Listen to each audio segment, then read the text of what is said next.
Jaya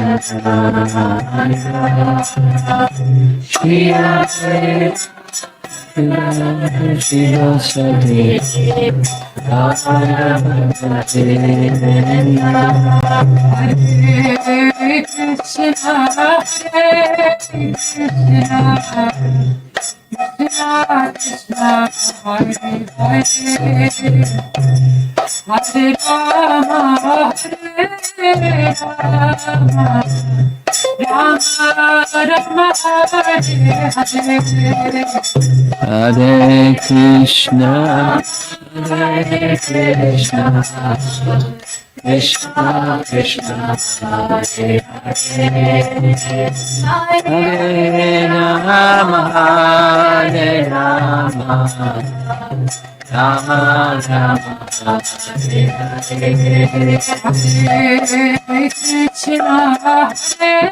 Hare Hare, Hare Rama,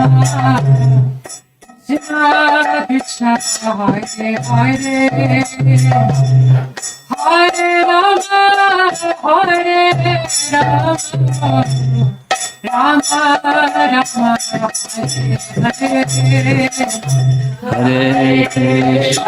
Hare Krishna, Krishna Krishna, Hare Hare, Hare Rama, Hare Rama, Rama Rama, Hare Krishna, Hare Krishna, Krishna Krishna, Hare Hare, Hare Rama, Hare Rama, Rama Rama, Hare Krishna,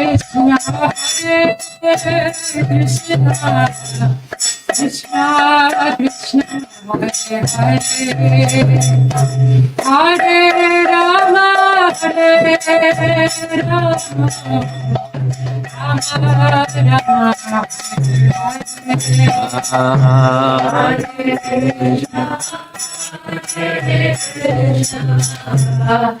Krishna Krishna, Hare Hare, Hare Rama, Hare Rama, Rama Rama, Hare Hare,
Dinam Sankirtan Kira Gaura Premanande.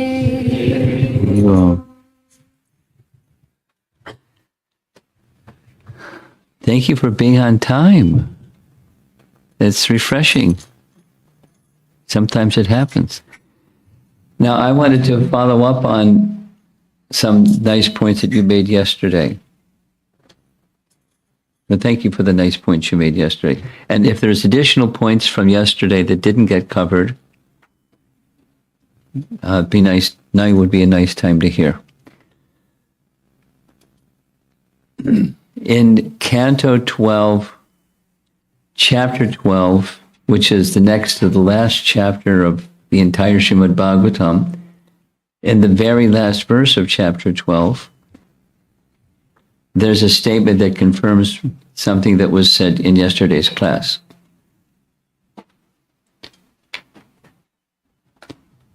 Let me offer my respectful obeisances unto my spiritual master, the son of Vyasadeva Shukadeva Goswami. It is he who defeats all inauspicious things within this universe. Although in the beginning he was absorbed in the happiness of Brahman realization, and was living in a secluded place, giving up all other types of consciousness, he became attracted by the pleasing, most melodious pastimes of Lord Krishna. He therefore mercifully spoke this supreme Purana, Srimad Bhagavatam, which is the bright light of the absolute truth and which describes the activities of the Lord.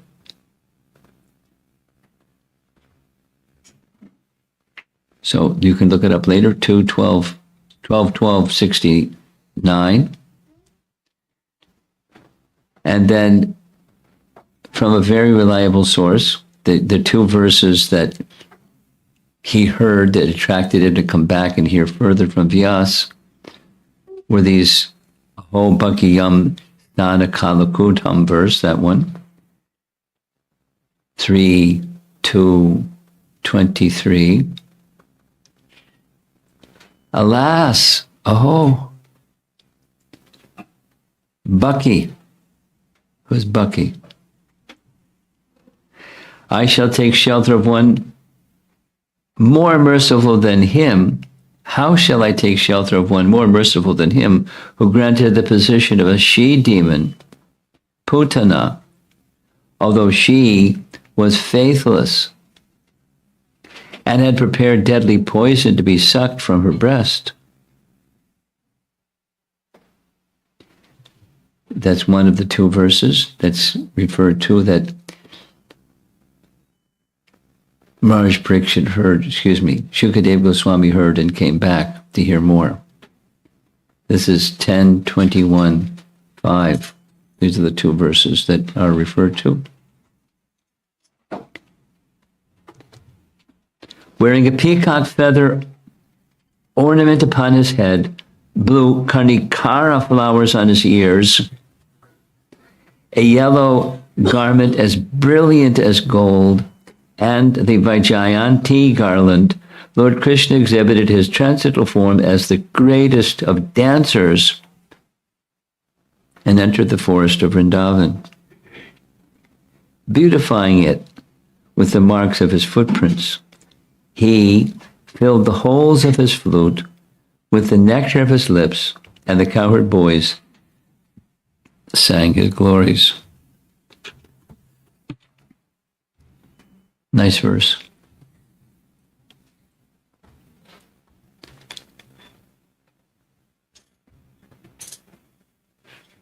Any other outstanding homework assignment topics that we were supposed to look up and report back to you all? I'm looking especially to our questioner. Yes. The commentary to 12.6.1. One of the points yesterday was that in the assembly of the sages, In the assembly of the sages, 12.6.1. yeah, in the assembly of the sages where Shukdev Goswami was speaking Srimad Bhagavatam. So in 12.6.1, it is mentioned that most of them, the commentary says, as per the commentary of Srila Vishwanath Chakravarti Thakur, many of the sages present, or almost all the sages present, were Gyanis. So the point that came up yesterday was, why didn't they speak? Well, certainly Vyasadeva and Narada are not Gyanis. Certainly not Gyanis. Right. So I'm just sharing what's... Okay. Yeah. Okay. During this morning's class, there was a nice question. Bhaktivilas Tirtha Swami, there was an image from this morning's class where Bhaktisiddhanta Saraswati Thakur had established, or his followers had established for him, a Pushpa Samadhi by the side of Radhakund, or not near, very near to Radhakund, in the Radhakund area. And there were three: Bhaktivinoda Thakur, Bhaktisiddhanta, and then some unnamed, unpictured person, Bhaktivilas Tirtha Maharaj. Any other outstanding? As otherwise we're going to move on. Going once. Okay. I have two quiz questions.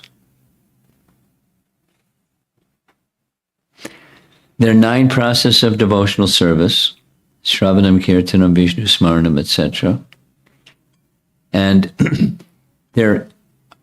traditionally there are names assigned to persons who achieve perfection through one of those 9.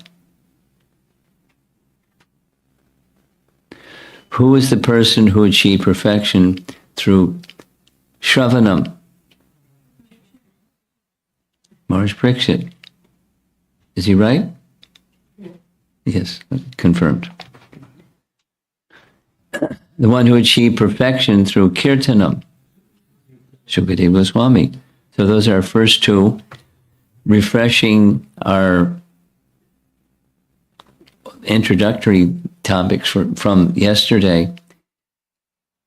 The plan during this visit is to speak something about very important personalities, great personalities who were introduced to us, and those the readers of Srimad Bhagavatam, in Canto 1. And there's some very elevated personalities, and some classes are going to be really long because there's a lot to say about them. But Maharaj Parikshit is one of those personalities. And we'll begin by describing different names by which Maharaj Parikshit is known. One of them is his name, Parikshit, name by which he is known. And the reference is Canto 1, Chapter 12, Text 30. Here we see the Sanskrit Anudhyayan Parikshita. He was constantly contemplated, because he constantly contemplated the Lord whom he had seen in the womb and searched for him among all men. He was famous as Parikshit, the examiner in this world. Ikshita, Parikshita. Is this Krishna? Is this Krishna? Where is Krishna? Where is Krishna? Where is Krishna? His whole life. That is to say, calamity can sometimes be a great fortune. Calamity generally doesn't feel like great fortune. It feels like calamity. And sometimes calamity can be a great fortune. In the case of Maharaj Parikshit, it was to give him an opportunity to, even before he's born, to see the Supreme Personality of Godhead face to face, which means several things. It means he's a very special personality. We're going to hear as we go along. Who he was before he was Maharaj Parikshit is not identified, but the fact that he was whoever he was, great devotee of the Lord, giving mercy to, being given mercy to by the Supreme Lord, with the circumstance being a calamity circumstance.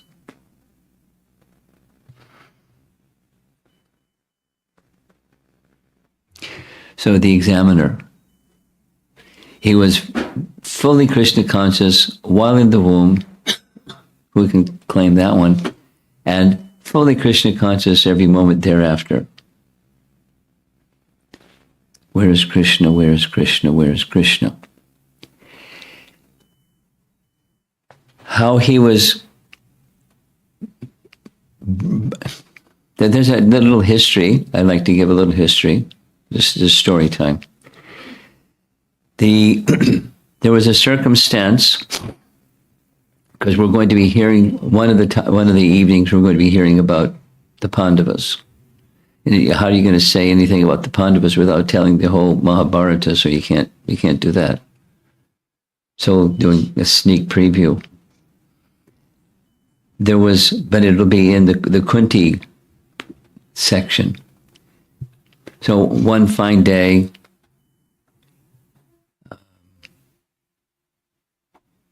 while the Pandavas, it's a very nice description, while the Pandavas were in hiding, not banished into the forest, but they were hiding. There's circumstances. The Swayamvar ceremony of Draupadi was arranged. And when the Swayamvar ceremony of Draupadi was arranged, Arjuna won the hand of Draupadi. Do you know the story? Yeah. Okay, what was the target that he was supposed to hit? Do you remember? Fish. Tell some details. It was a fish. Reflection. Yeah. What? Yeah, you're supposed to hit the fish by looking at its reflection. Yeah, and there was one more detail. Something rotating, right? Yeah, it was rotating, and he had to hit it in the eye by looking just at the reflection. Yeah, but besides the reflection and looking down to see something that's up, that's like gymnastics. But then there's something rotating. When was the something rotating? Who knows the something rotating? The wheel that was rotating Yeah, with the spokes. like that's impossible. But it was possible because he's Arjuna, showing off, showing his archery skill. So he won the hand of Draupadi. And there was a big, skirmish after he won the hand of Draupadi. And there was Karna who felt insulted because he wasn't allowed to be a competitor, although he could have won the hand of Draupadi, and Draupadi didn't want to marry Karna. Long story. But it built up the animosity, the specific animosity of Karna towards Draupadi. And so he did stuff later that was really dirty because of get back. Anyway, so Arjuna brought his new wife back to meet the mother. Guess what, Mom? We have a great jewel that we received. She said, very well, just share amongst yourselves. She's inside the room and they're outside the room, knocking on the, hey, Mom. So she uttered, very well, you share it amongst yourselves. Like, don't be envious and share it amongst yourselves. And then once Draupadi came in the room, how is this possible? So we're going to hear the whole detail. It's a very nice detail. So not only how are they going to, what's virtuous, because they live by virtue, how can 5 men marry 1 woman? It's different if, one man marrying 5 queens. But the reverse is unheard of in Vedic culture. So what to do? They consulted Vyas. That's what to do. And not only they consulted, but they together, Draupadi went to the home of her father, King Drupad, and Vyas in the assembly. It's a really nice section. This is a preamble of what you're going to hear about Kunti. Vyas revealed in her previous life, she was the daughter of a king. And as the daughter of a king, she worshipped Lord Shiva very ardently. And when he came before her, he asked any benediction you like. And 5 times she was very clear about what she wanted. 5 times she wanted a qualified husband. She said, very well, you'll have 5 husbands in your next life.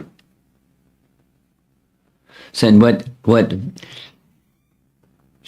Shiva says can never be something that's against principles of Dharma. So it's authorized. Lord Shiva said, Vyasadeva said that Lord Shiva said, so be it. Then he took King Drupad to a separate place and gave him darshan of who the Pandavas were before they were the Pandavas. And he saw that they carried with them the radiance of Lord Indra. They were from a celestial realm, and they came into this realm. And so it's authorized on your daughter's side, and they're the qualified persons. Drupad fell off his straw mat and said, wow.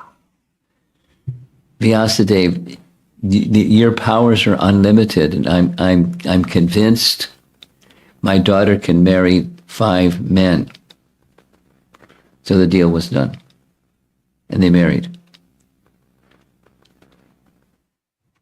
And the mother, in order to prevent even the possibility of envy, of course there would be on envy, but to prevent even the creeping in of envy, she made a statement, or Mama said, and Kunti said that each of the 5 of you will be with Kunti for a month. The other 4, where the one who is with Draupadi, the others you stay away, and then you take turns in this way, and you'll each be satisfied being in the presence of Draupadi. So that was, she just said, but it was binding upon all of the members. Then something happened. There's always something that happens, some misfortune. There were some dacoits that were stealing cows. And the cowherd men came to the aid. They came to Arjuna, help. So Arjuna, to immediately respond to the help, he went into the very room where Yudhishthira and Draupadi were, got his weapons, and went and chased the dacoits away and returned the cows back to the cowherds. And when all that was taken care of, because he's a Kshatriya, Kshatriya's business is to protect. So when he came back, he apologized to Yudhishthira and said, I'm offender to our mother. She said, and I violated what she said. So I need to atone for my misdeed. Do you like Mahabharata? I go, do you like Mahabharata? Yeah, I'm telling a Mahabharata story.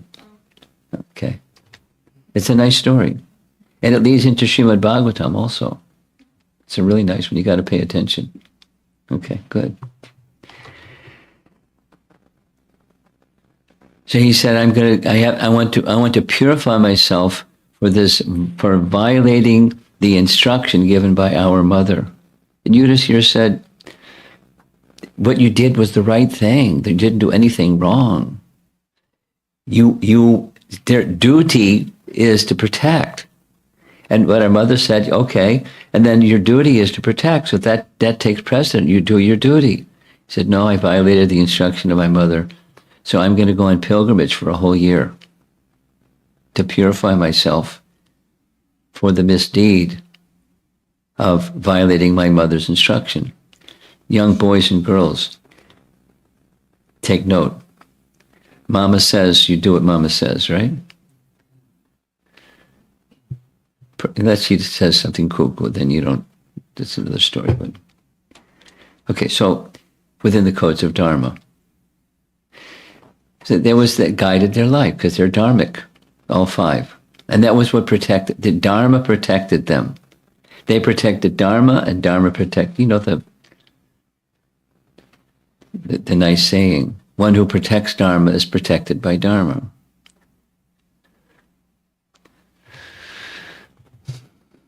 So he's on pilgrimage. And lots of things happened when he was on pilgrimage. And I'm not going to tell the whole what happened on pilgrimage. But you can tell it later. Because you like to read Mahabharata, right? Okay. Maybe you ask Mom to show you where in Mahabharata it tells where where Arjuna went on pilgrimage. And, you know, together with Mom, you could read that whole section. He went in a southerly direction, all the way down to the southern tip of India and then back up the west coast. And it took him 8 months. And then at the end of 8 months, he got all the way to Dwarka. And what's Dwarka famous for? Place where Krishna is. And he's Krishna's devotee. He's Krishna's devotee. He's Krishna's eternal friend and devotee.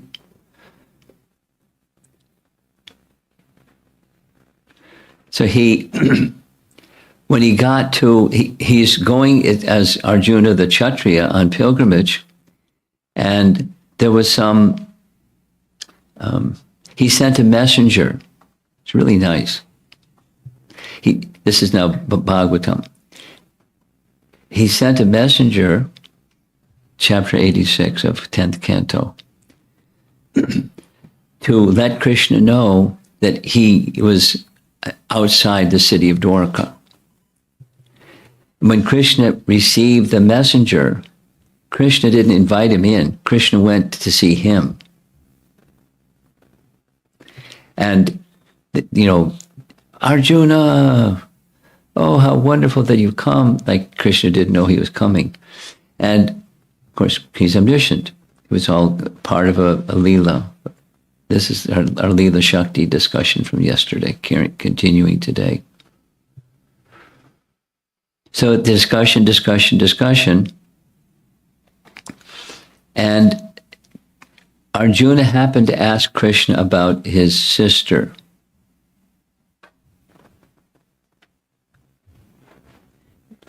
Did Krishna have a sister? What was his sister's name? Subhadra. Very good. You read Mahabharata. Fantastic. Little children's stories of Srimad Bhagavatam and things like that. I wish I did stuff like that when I was your age. I was doing some other foolish things, but you're very fortunate. Krishna has blessed you somehow.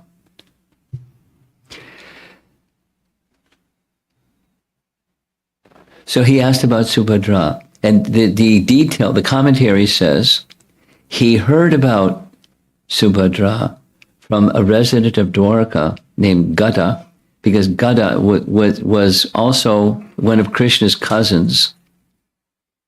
And Gada had gone to be trained under Dronacharya along with the Pandavas and others when Dronacharya was training military skills.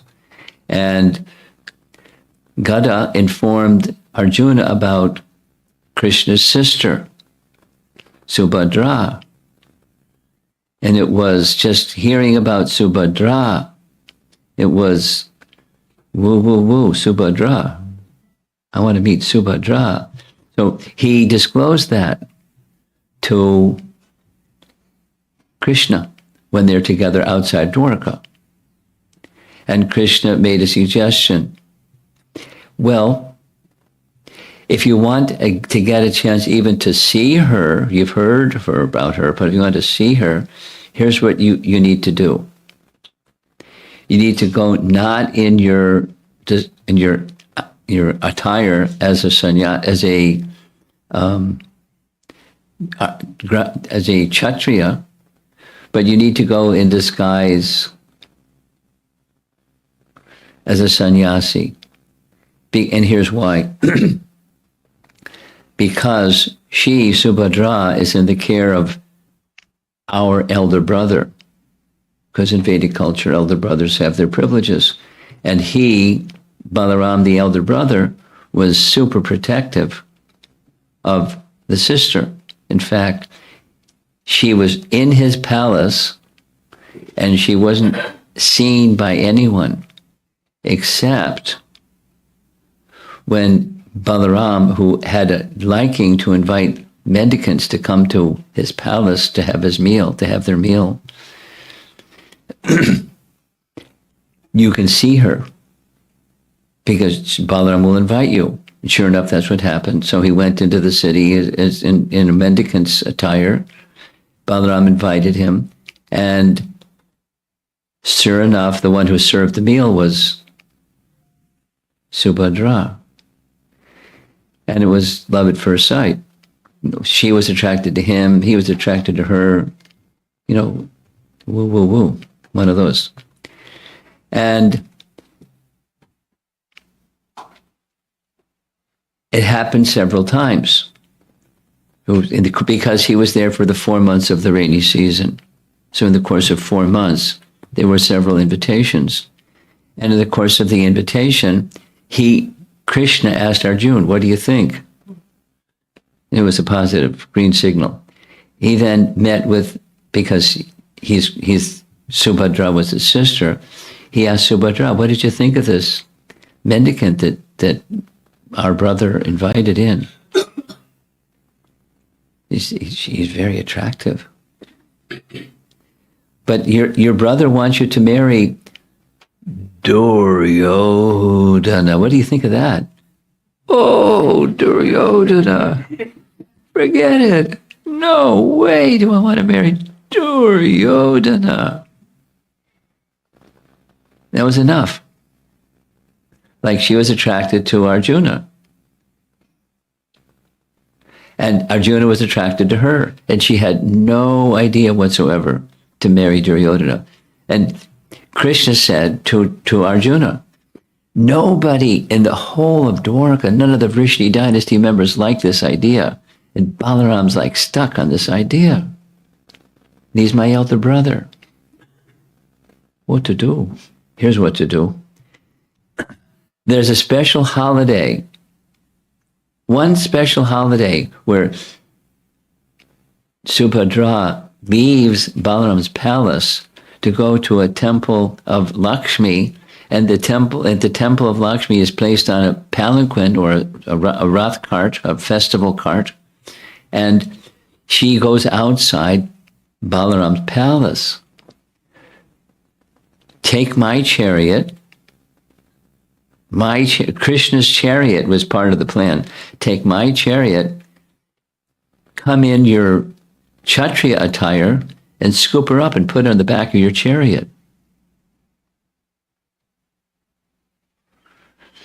Arjuna trusted Krishna, and he did what Krishna said, and he scooped up Subhadra. It wasn't the Swayamvar ceremony. It was like she was going to see take part in a religious festival. He scooped her up and put her on the back of her chariot. And the Yadu dynasty and Vrishni dynasty members were up in arms. Stop him! Then Balaram called for an assembly in the assembly hall, and noise, and this is an insult. Gather your armor, go and catch up with this person and let him have it. We can't kill him because that's not proper, but capture him and bring him back. And everyone was going, yeah. Capture him and bring him back. And Krishna was silent.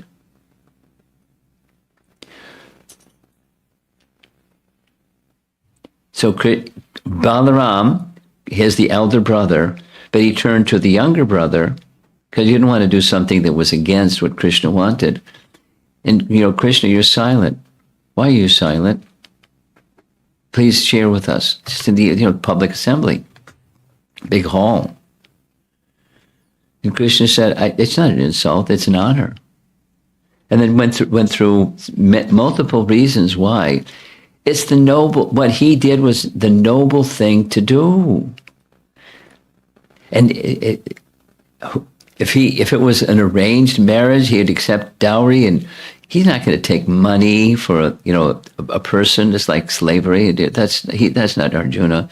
It's a Kshatriya program, and it's very noble. And if they marry, then the Yadu dynasty and the Kuru dynasty will have a union.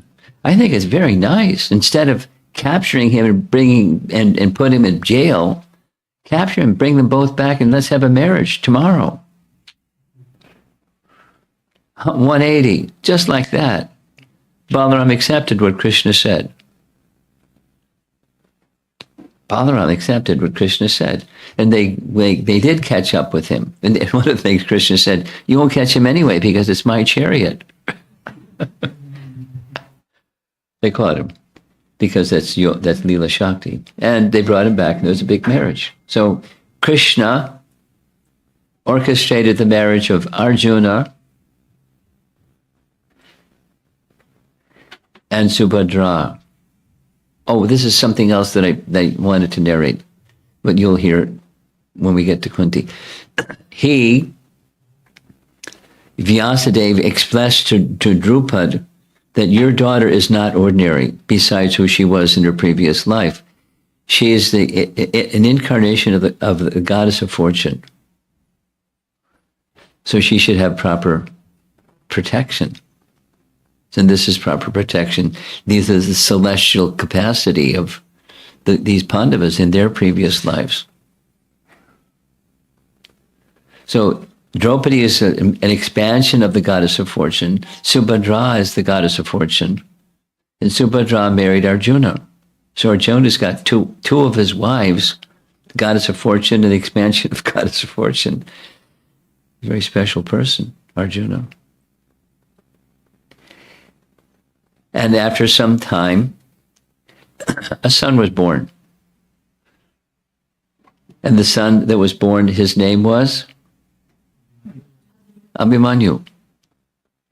And when the battle began, so Arjun's pilgrimage was 16 years before. It just gives us, the Bhagavatam is not always chronological. It's very logical, but not chronological. But so 16 years later, the Kurukshetra battle begins, and the first child to be killed, the first person to be killed in the battle was Abhimanyu, a 16-year-old young man, was a terror. And he was ripping to pieces the entire army. He was really a heroic fighter. And so what happened was 7 generals ganged up on Abhimanyu and killed him. That's like a no-no, a dharmic no-no. You don't do such things. And they did it.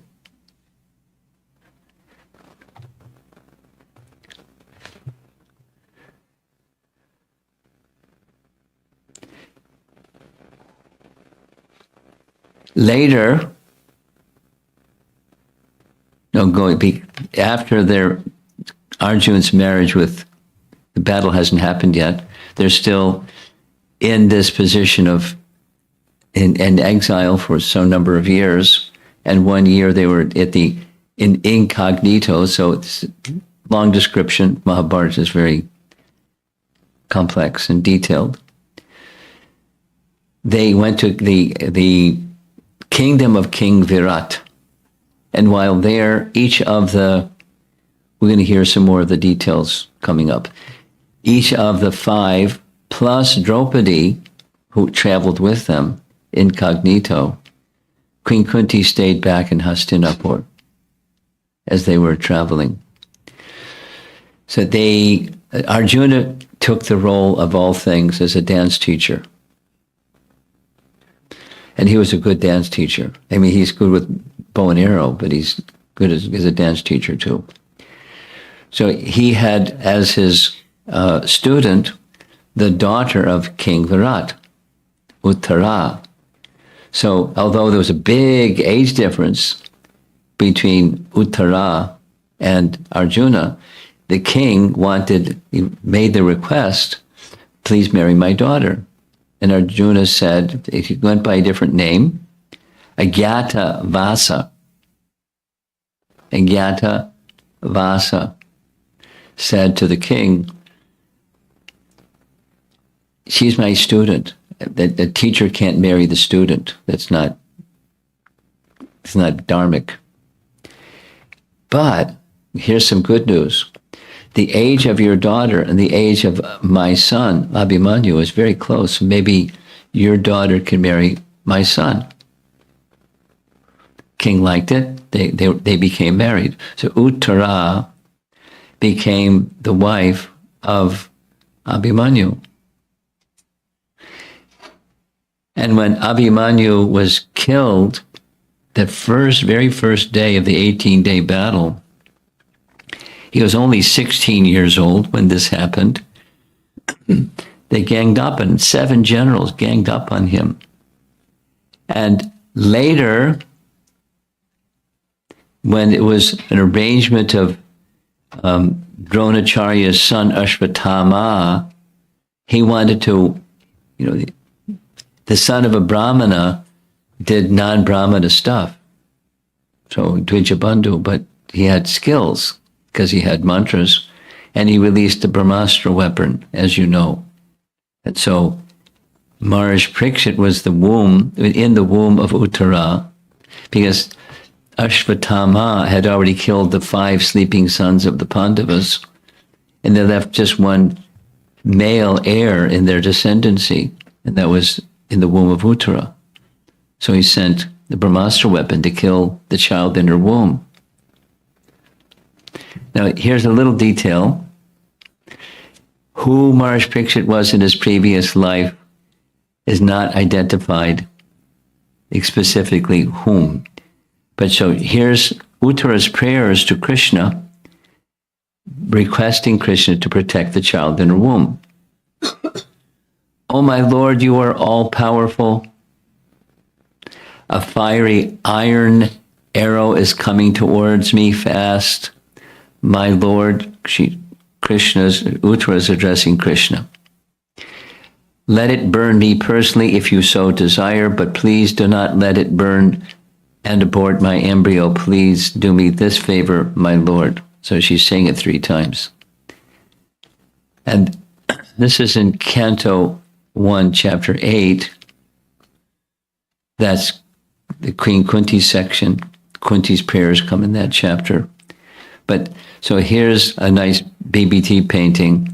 There's the Brahmastra scorching, and there's Maharaj Parikshit being protected by Krishna. So here's another nice painting. Therefore, another name of, because this topic is names of Parikshit, Viraha. Viraha, courage in battle. Kshatriyas are courageous in battle, but he was courageous in the womb. By his natural courage, he was not afraid of the fire of the Brahmastra weapon.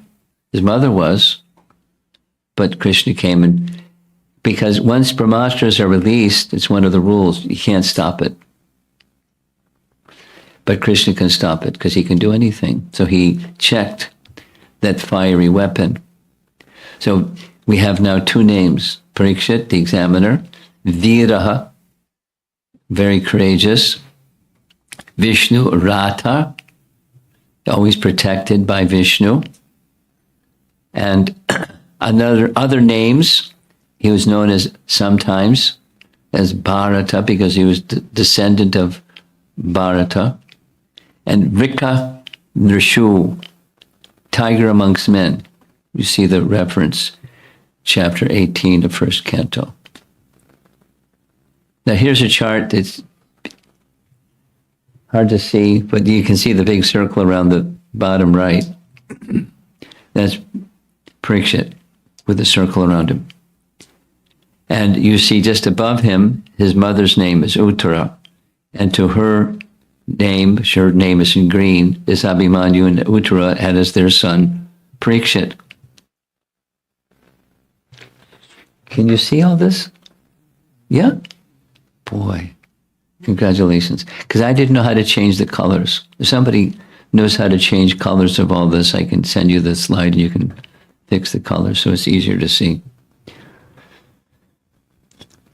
So Abhimanyu, as it shows, was the son of Subhadra, up there on the green in the upper right, and Arjuna.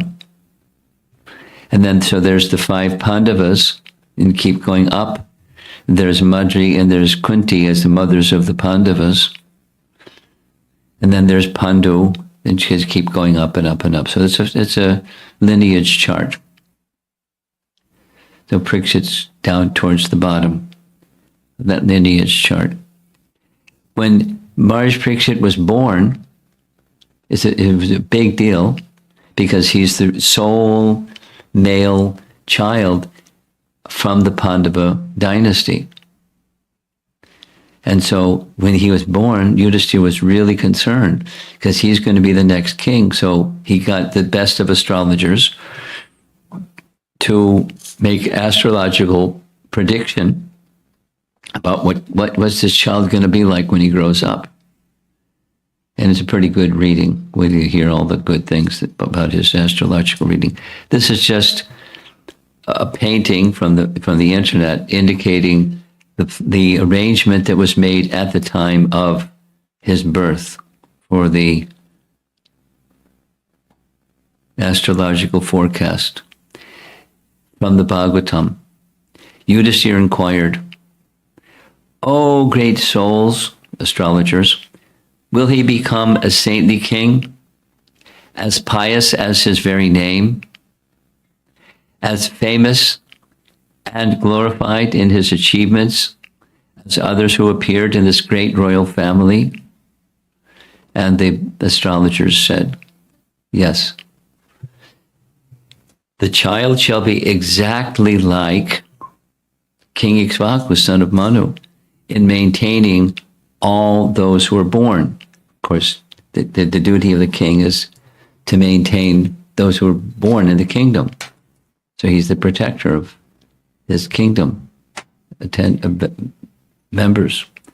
As far as following Brahminical principles, especially in being true to his promise, he shall be exactly like Rama. Exactly like, not Rama, but exactly like. So a follower of, the caliber of, the incarnation of the personality of Godhead. One of the indicators of Lord Ramachandra is that he was the perfect maintainer of Dharma. Maryada Purushottama. Maryada Purushottama. You've heard that phrase before? Here's what it means. Maryada Purushottama is Purusha Uttama, the Supreme Person. And Maryada means one who upholds principles of Dharma. So in Ram's Leela, his specific gift to the world was to show by example perfectly upholding in all circumstances principles of Dharma. So like Lord Rama, he'll be exactly like him, true, especially in being true to his promise. Like Ramachandra kept a promise. He made a promise and he kept his promise. Because people that are virtuous, be careful what you promise. And if you promise, be careful to maintain what you promise. One of the things I learned early in the Hare Krishna movement, it made sense too. A man is only as good as his word. Have you heard that phrase before? And I was young. I mean, a little older than you guys, but, young. A man is only as good as his word. You give your word, you keep your word. You give your word and do something else, not so good. So Maharaj Parikshit will uphold his word, like Lord Ramachandra upheld his word. This child will be a munificent donor of charity and protector of the surrendered, like the famous King Shibi. There's a very nice description of King Shibi found in the Bhagavatam. And to examine it was told that King Shibi was very charitable and very, very, very much into protecting his citizens. So to examine his capacity,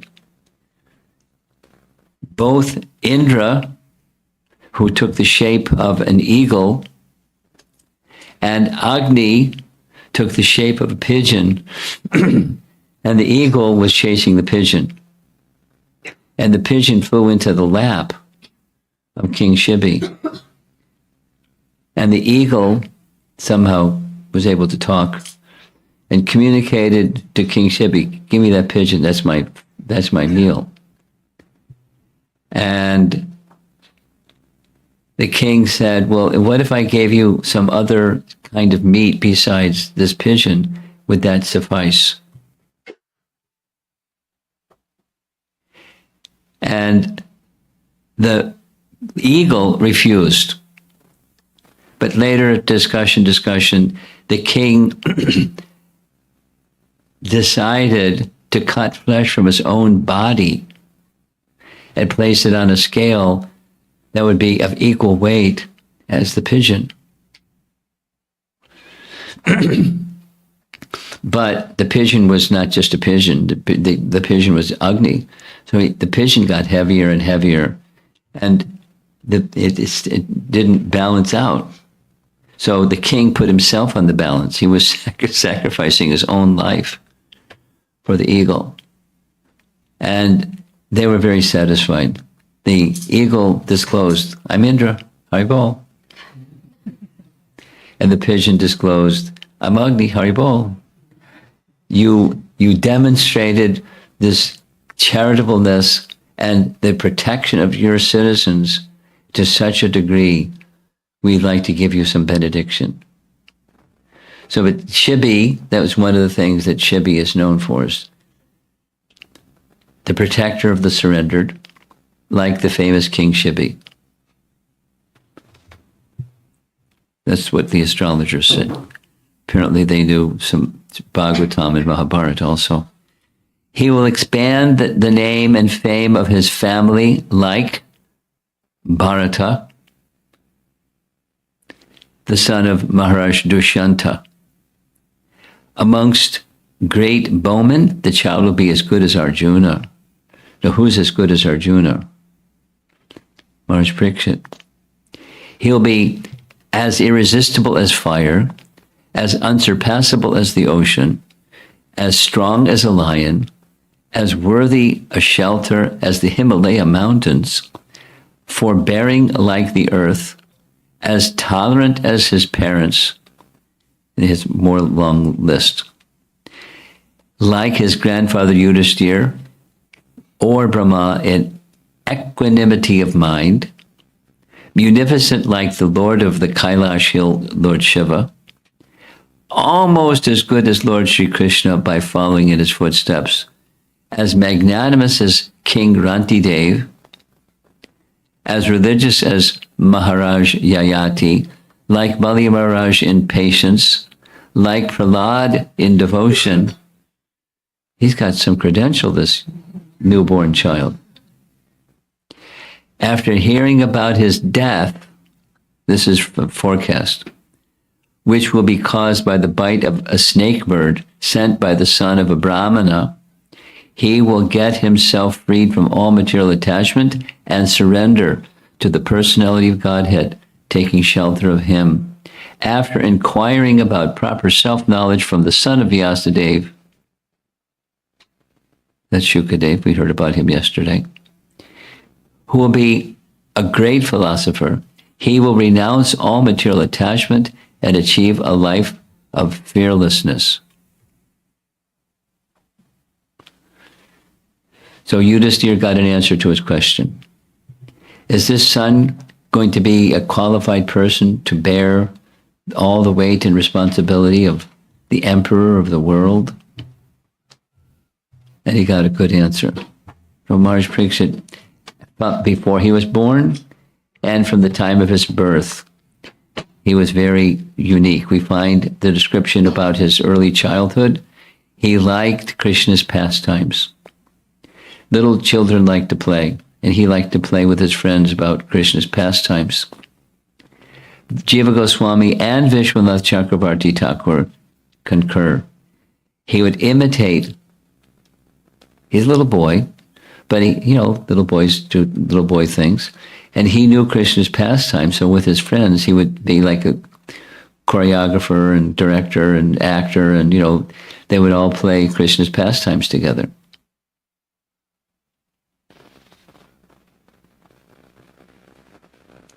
Specifically his pastimes in Vrindavan.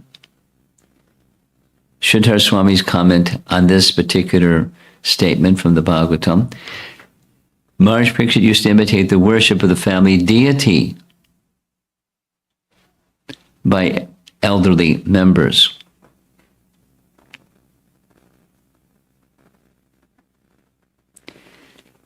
So that's another characteristic of sometimes found. We heard this morning, in case some of you weren't attending, today was honoring the disappearance day of Bhaktisiddhanta Saraswati Thakur. When he was just 6 years old, his father gave him a deity because he saw his father worshiping. He saw his son was qualified. 6-year-old boy. They have not just dolls, but a deity of kurma. And the question was, why kurma? Because kurma establishes a foundation in bhakti and in life. So that's what his father did. He gave him a kurma deity. And then when he was 13, he gave him Gayatri mantra, and then another deity that from Bhaktisiddhanta's childhood he was worshipping. And throughout his life he worshipped. So deity worship is an important part of the more qualified young person's training. And Maharaj Parikshit had that quality. Now we're going to hear something about his character. So just step back for a moment. The request was to speak something about the great personalities found in first canto of the Bhagavatam. So Maharaj Parikshit is the subject for this evening. Now we're going to hear about his exemplary character. And we're going to go through this list: the kingly responsibilities, meeting adversities in life, how he accepted saintly association, and how he met death, these 4. So starting with the first one, how he accepted responsibilities as a king. Here's a verse from Canto 1, chapter 16. He is the emperor. And after Krishna's departure, Kali Yuga begins, shortly after. And when Kali Yuga begins, things start to deteriorate. So he, with his power, his valiant efforts, he went around here and there, didn't stay in his capital city, went with his armies and conquered all parts of the earth planet. There's a list of these where he went, and exacted tributes from their respective rulers. So one of those times that he was traveling here and there, much to his surprise, he had an encounter with the personality of Kali. And the painting is showing the personality of Kali had a club, and with his club, he was breaking the legs of a bull. And 3 legs were already broken, 1 leg was trembling, and Maharaj Parikshit saw this and immediately raised his sword, like he's going to chop him. And being very clever, the personality of Kali fell at his feet, because I'm surrendered to you, please spare my life. You're the protector of those who surrender unto you. Yes, what I did was bad, but I'm surrendering unto you, please protect me.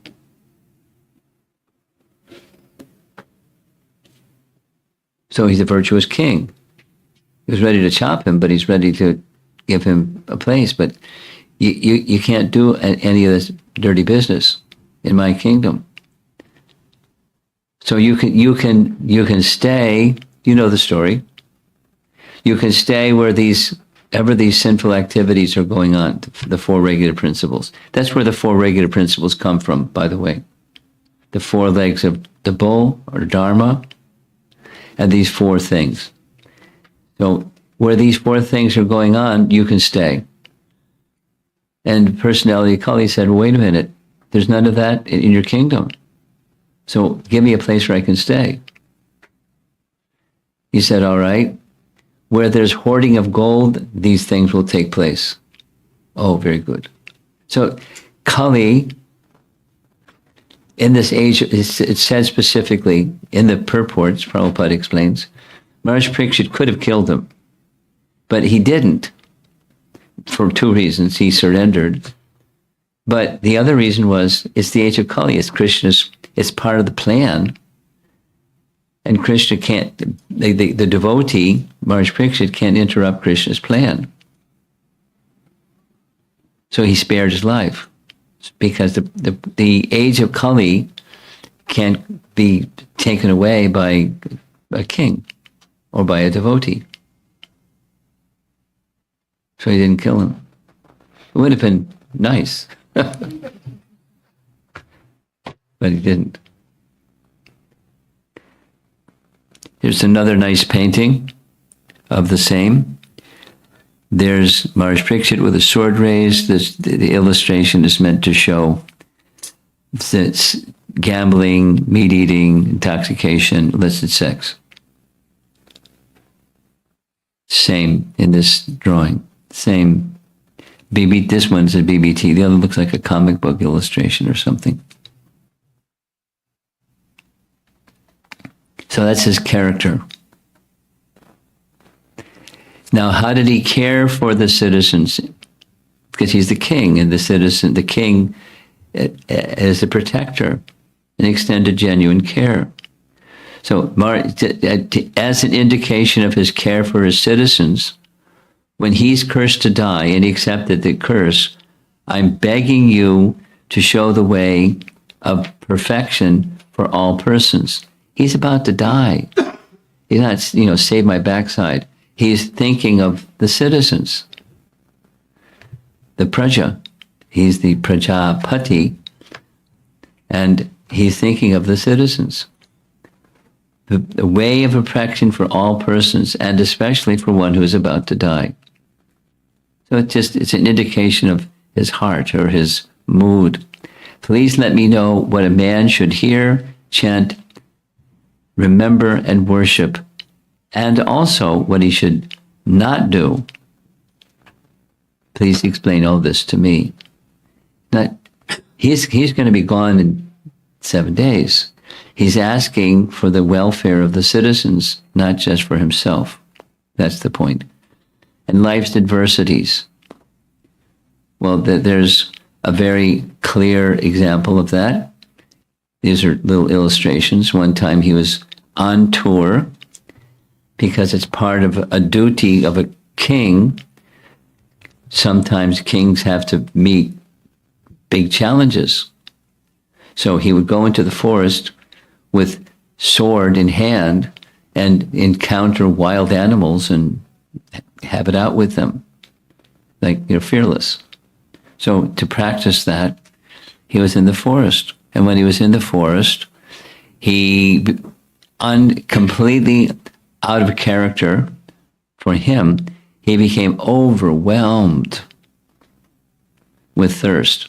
I mean, sometimes we get thirsty, but get overwhelmed, that's not Maharaj Parikshit. But he got overwhelmed. In other words, it was orchestrated by Leela Shakti. Overwhelmed. And when he came overwhelmed, he came to the cottage of a sage that was in meditation. He knows what somebody in meditation, they're not going to respond. And he became angry with the sage because he didn't speak to him, because he was in meditation. And he didn't offer him a glass of water because he was thirsty. And so this is, an interesting, looks like an artificial intelligence, artificial characterization. This is the BBT illustration. There was a dead snake outside his cottage, and on the tip of his sword, he picked up the dead snake from outside his cottage and placed the dead snake on the neck of the sage, Shamakrishi. And somehow, it doesn't say how, somehow, somebody sent him a text message maybe, he found out what had been done to his father. And so when he heard what had been done to his father, he is a little Brahmin boy, Shringi, he uttered a curse that this person who's offended my father should die with a bite of a snake bird. There's no such thing. There's snakes and there's birds, but there's not snake birds. Snakes don't fly. And birds don't crawl on the ground like snakes do. But so it's a mystical entity, a snake bird. And the painting at the bottom is meant to show he went to tell his father what happened. He felt so sorry for his father. He confessed to his father the cursing. Here's another drawing showing the same thing. And when the son found out, he cursed Maharaj Parikshit to die. Now, why did he become angry like this? Because the sage in Samadhi didn't offer him water? That's a little extreme, isn't it? It's not him. To become angry in such a grave situation was not unnatural for a king, but because the king himself was not less than a great saint, his becoming angry and taking action were astonishing. Krishna's influence, that's the understanding.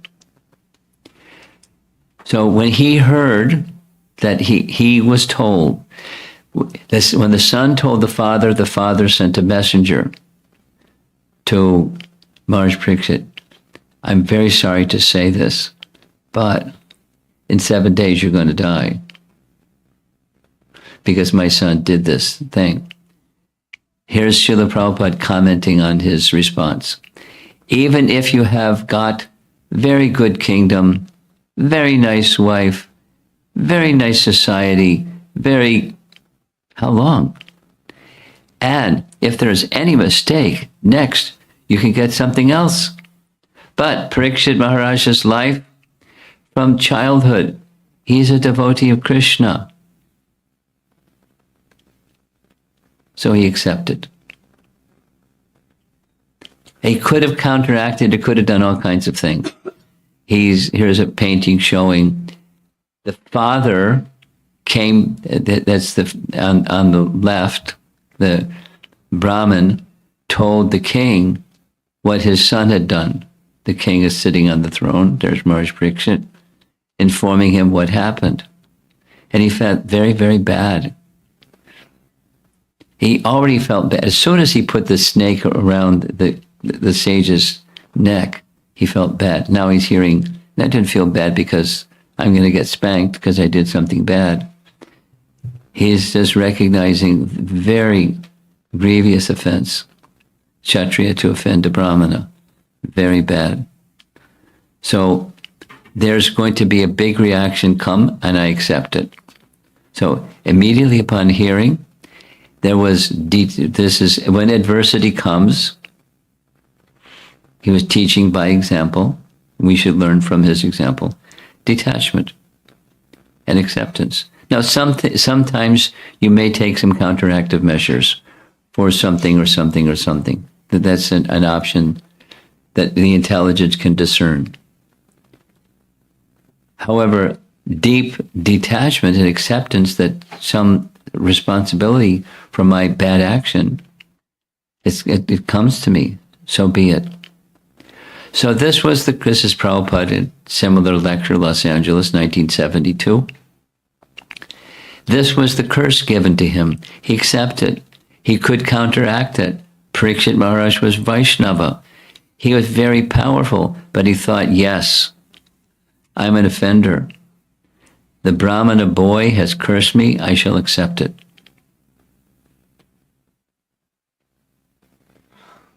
And so he gave up his kingdom. Who did he give this kingdom to? Remember? Starts with a J. The son of Maharaj Parikshit starts with a J. Janamejaya. Does it ring a bell? Yes? Janamejaya. You're going to become a nice Vaishnav scholar one day. May Krishna bless you. You too, but it's pretty remarkable young boy. Okay. So he gave up his royal attire, turned over the kingdom to Janamejaya, and went to the side of the Ganges, invited, we heard the long invitation list yesterday. You have that long invitation list from yesterday? Somebody sent you the text message of who was invited. So it's a big list. And the purpose was how to prepare himself and to create auspiciousness. Both.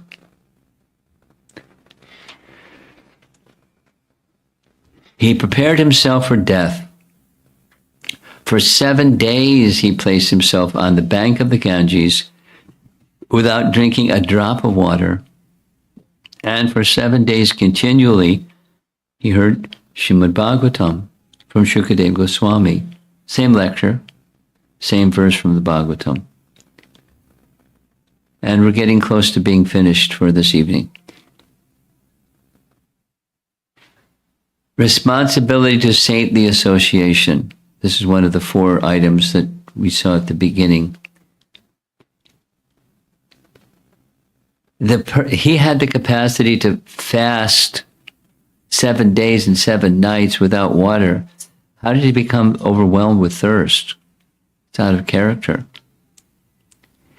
He became fearless when the narration was completed. So there's certain statements. I have heard from you the Srimad Bhagavatam, which was the perfect summary of the Puranas, and which was perfectly describes the Supreme Lord Uttama Shloka.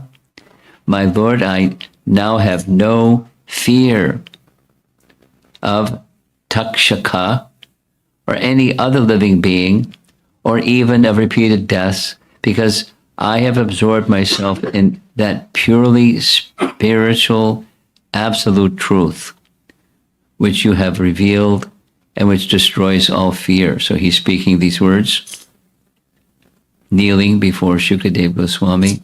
O Brahmana, Please give me permission to resign my speech and the functions of all my senses unto Lord Adhokshaja. Now there's a detail that comes at the end. And the detail that comes at the end has to do with Kashyapa Muni. Kashyapa Muni was on his way to the place where the snake bird was supposed to come.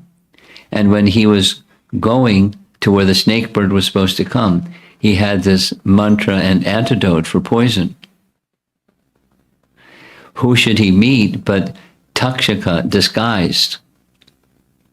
Takshaka had mystical powers because a mystical being, and he appeared as a nice Brahmin.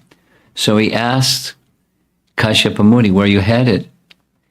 He said, I'm going to the place where there's going to be a snake bird that's going to come and bite the king, and I'm going to reduce the poison so he can live.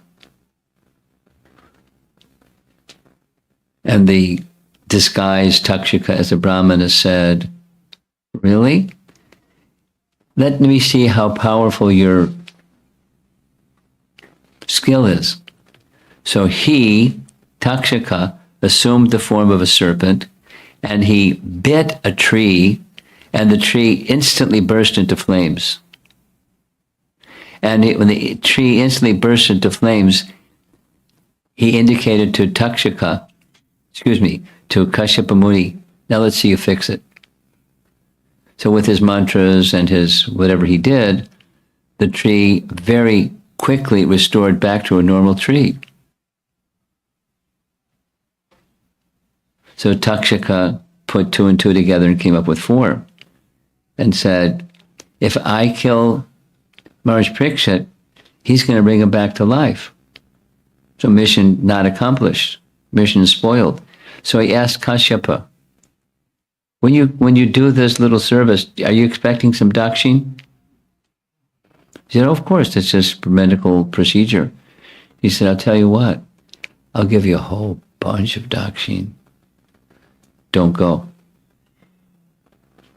And so that's the BBT painting in the lower right. That fellow with this basket that has a mound of valuables, that's Kashyapa Muni, who didn't go there.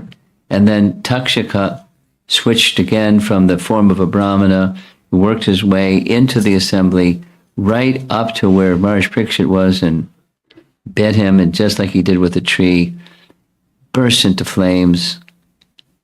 And that's the end of Maharaj Parikshit. That's the end of our narration also. Shukadev Goswami ki jai, Maharaj Parikshit ki jai. And the place that when we went to Rishikesh and Haridwar and those places, we visited the exact place, the tree under which Maharaj Parikshit heard Srimad Bhagavatam from Shukadev Goswami. And I'm not going to go through that too much, but that's the place. And here's the tree. At least they say that this is the tree. And 80,000 sages were present. And you brought your microphone system. No, to Sukratal. 5,000 years ago.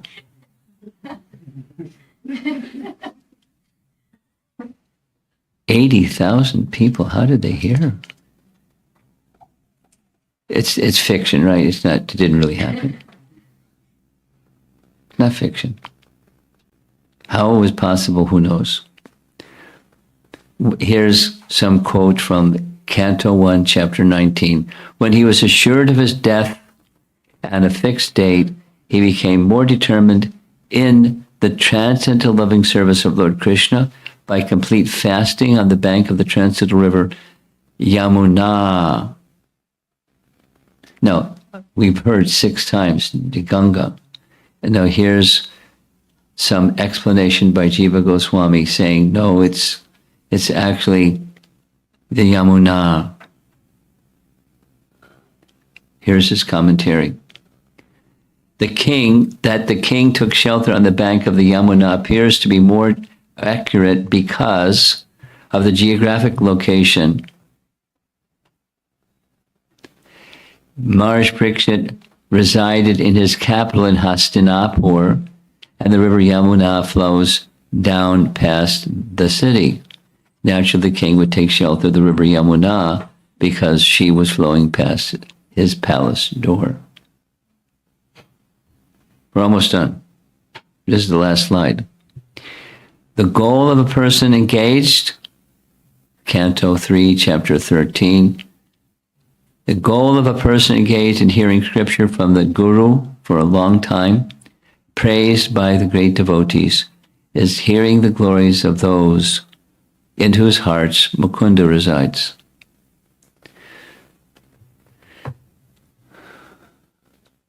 Sukratal,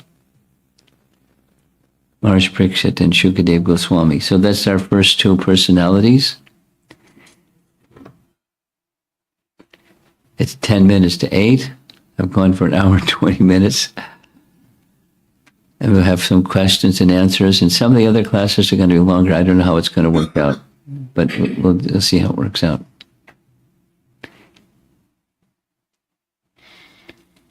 I have an idea how it's going to work out.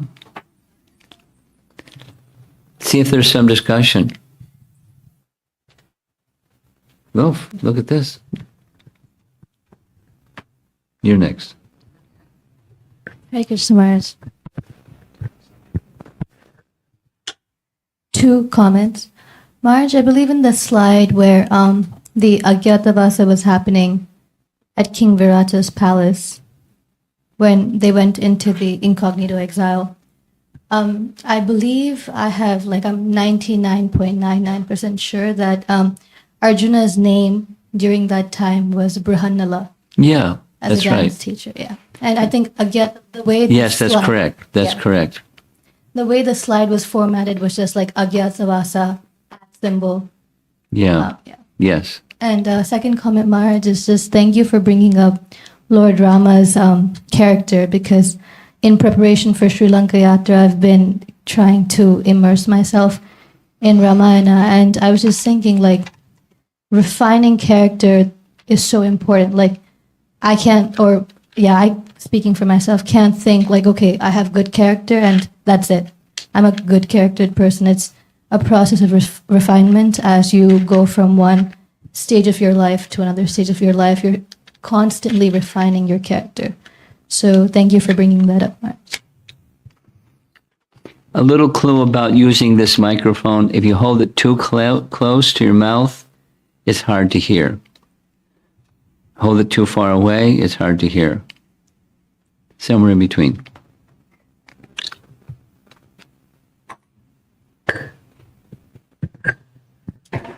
Hare Krishna Maharaj, thank you for the wonderful class. So I had a question on. Thank you for being attentive. All 3 of you, all 4 of you. You're the older one, right? Of this little row. You're the older one, right? Yeah. Okay, go ahead. I had a question on. So when Shringi cursed Maharaj Parikshit to be bitten by a snake bird, so how did Takshak get to know about it? Was he forced to do it, or was it his own will? It was, that's a nice question.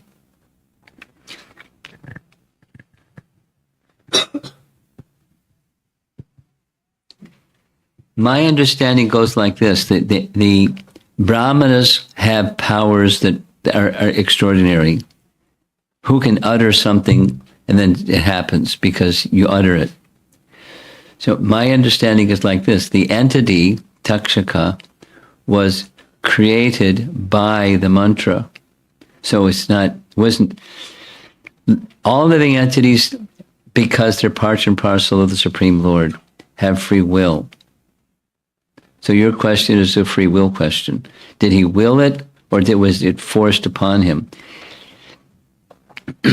He has free will, but lower life forms, the leash of the extent of their free will is very much diminished.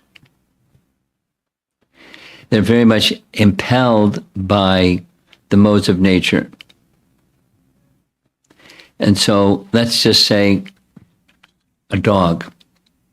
To get the body of a dog, there's a certain karma and guna that goes with it. Yet there's some dogs that are very peaceful and some dogs that are very aggressive. It has a lot to do with the modes of nature that it's impacting their growling and barking and biting and, doing mean stuff. And some that are just very docile. And somewhere in between. So now back to your question.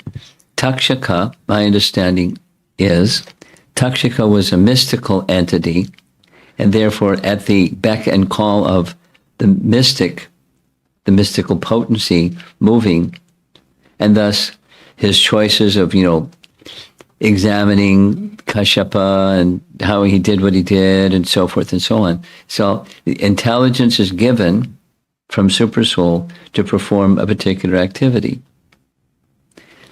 How does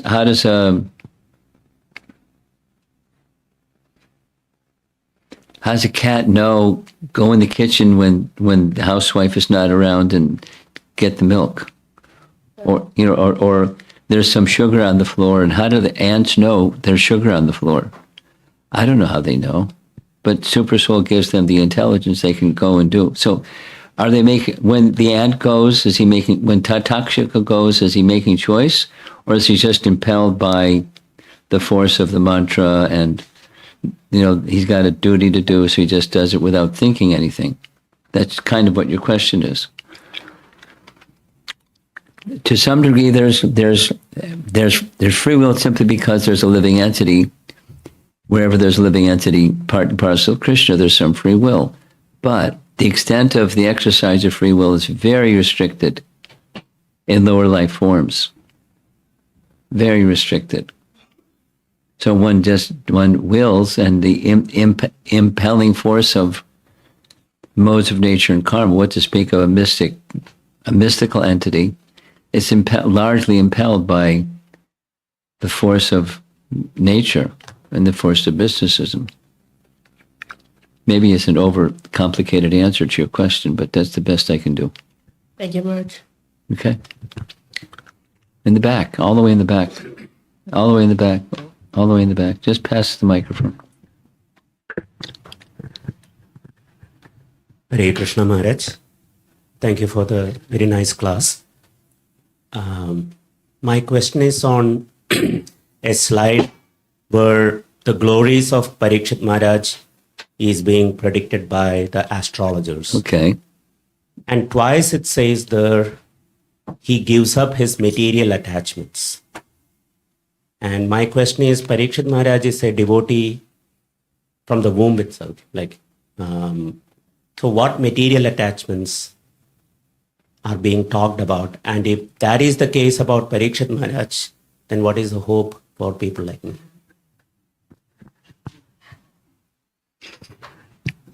This is a Madhurya Kandambani question. What I mean by that is there's gradations. In the gradations of eradication of anarthas, there's 3 stages of bhakti. This is a Madhurya Kandambani answer to your question. Sadhana bhakti, bhava bhakti, prema bhakti, the 3 divisions that are taught in Nectar of Devotion or Bhakti Rasamrita Sindhu. And up to and just prior to bhava, there's still imperfections or anarthas, unwanted things, residual tendencies remaining. When the bhava stage comes, it's almost complete. And the prema stage is gone. Everything squeaky clean. So now, Parikshit wasn't a sadhaka. He is a great devotee, protected by Krishna, but great devotees protected by Krishna. Like, for example, Narada Muni. narrating his previous life before he was Narada Muni. Back in the previous day of Brahma, before he was Narada Muni. We're going to be hearing about Narada Muni in 2 days, in detail. He had already seen, and then he heard the personality of Godhead. As Maharaj Parikshit saw, he didn't hear, but he saw the personality of Godhead, so he's a great devotee. And Narada Muni had to continue, because the voice that he heard, Narada in his previous life, heard the Lord say, normally I don't show myself before one has become completely purified. But to encourage you, I've shown my form to you, but you won't see me again for the rest of your life. So there's parallels. It's not 100% identical, but there's parallels between Maharaj Parikshit's great qualification and these predictions. But then you're back to your question. What's remaining? Then the second, what's the hope for me? The same hope for you is there for anyone. Just this morning, I was hearing Srila Prabhupada speaking in Los Angeles to on a verse from chapter 4 Bhagavad Gita, saying you can all become like me. One can all become squeaky clean. The hope is Krishna is very kind, and the process of bhakti brings one to that position. Potentially can bring one to that position. So he wasn't in that position yet. So that's the residual.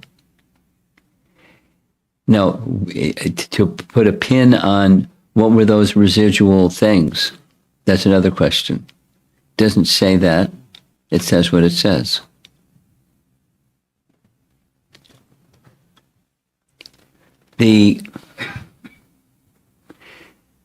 There's further detail without naming the names, that there's all kinds of nice Sanskrit terminology of degrees of perfection within the realm of perfection.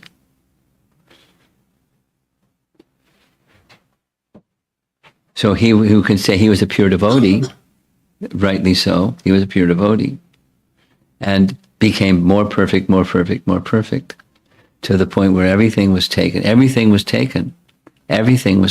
he had total shelter in the personality of Godhead. It's not the same, but it's similar, because we're going to hear about it. Grandfather Bhishma and his passing. his senses, pratyahara, his senses were engaged in worldly activity in Krishna consciousness. And at a certain point, he's asking permission from Shukadeva Goswami, may I withdraw my consciousness from the world and take full shelter in the personality of Godhead. So it wasn't out of desire, it's just, the capacity to withdraw the senses, withdraw the mind, withdraw the subtle faculties of life in samadhi. So there's stages of perfection, in short. If you want to get into it, there are nice places to. Vishwanath Chakravarti Thakur's writings take one into it. Read the final sections of Madhurya Kandambani, and you'll hear what those refinements of stages of perfection are. Very elevated. Something else. Yes, over here.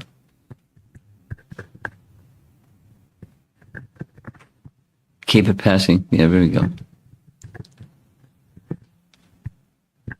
Hare Krishna Maharaj. When we were talking about the qualities of Parikshit Maharaj, or the praises of Parikshit Maharaj, one thing was said that he was as tolerant as his parents. I'm listening. Yeah, so what was that about Abhimanyu or Uttara that shows the tolerance of their character?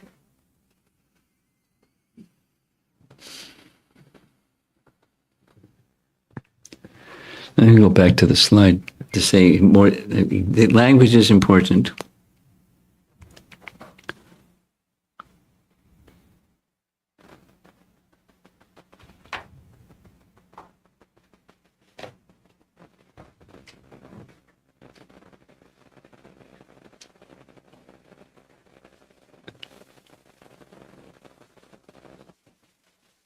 As tolerant as his parents.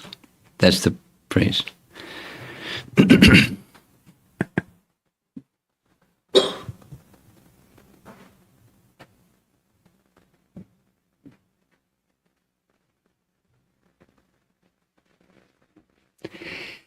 There's no specific indication, so minus the specific indication, maybe there's commentary. Paramakruna, see if you can find some commentary on this. He's doing it right now. He's got me a few steps ahead. If there's commentary, we'll hear what the commentary says. Minus the commentary,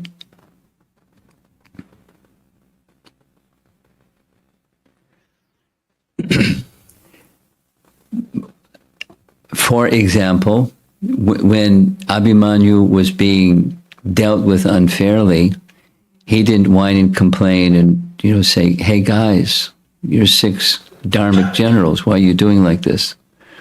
He just fought till the end because that was his dharma. So he was being tolerant of adharma, doing his dharma to the end. And his mother, she was tolerant. Here comes this Brahmastra weapon. But so he was willing to give up her life, but wanted the Supreme Personality of Godhead's protection against the Brahmastra, which is unstoppable. Please protect the child in my womb. So those are 2 examples.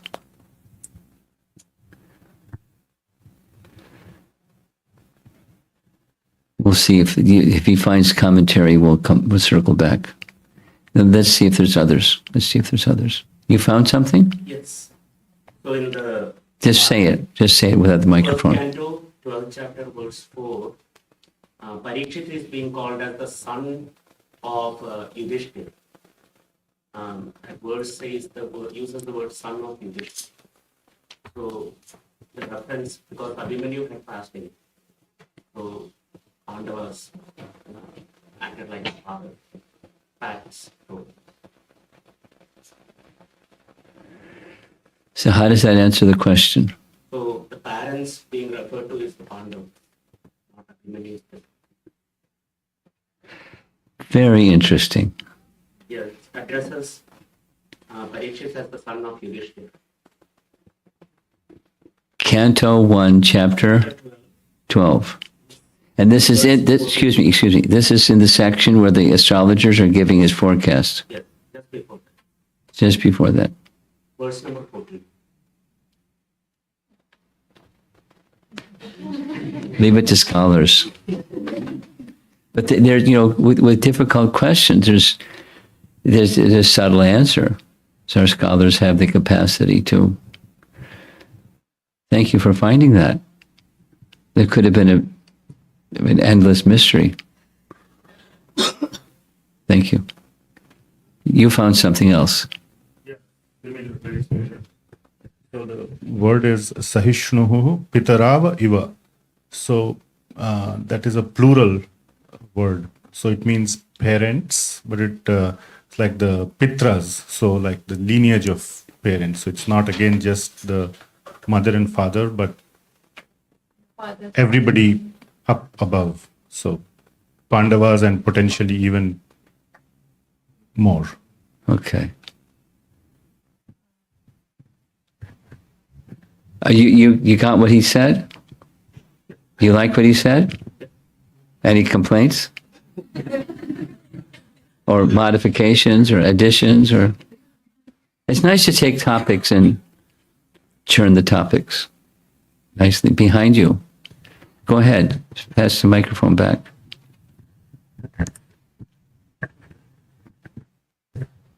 Hare Krishna Maharaj. I had two questions. So the Kashyapa Muni, was it the same Just a Kashyapa? little further from your mouth. Kashyapa Muni here, who goes back with more dakshina, is it the same Kashyapa Muni from Satya Yuga? My understanding is yes. It's just not from such a yuga. There's some. This is not verified. It's our researchers can research as I speak. My understanding is yes.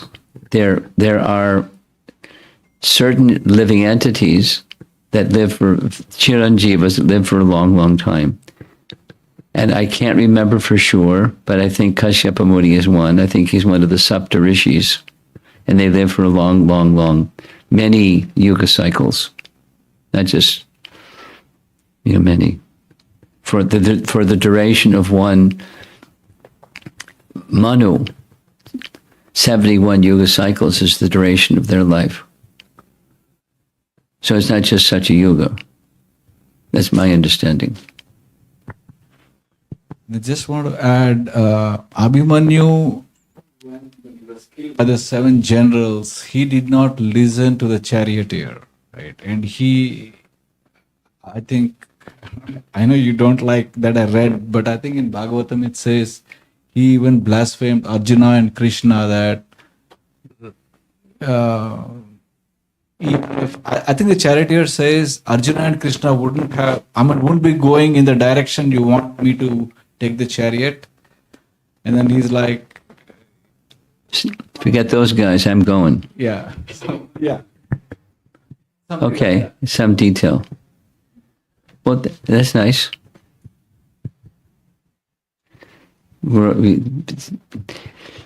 You don't do what Krishna and Arjuna said, you can have a problem. And he had a problem.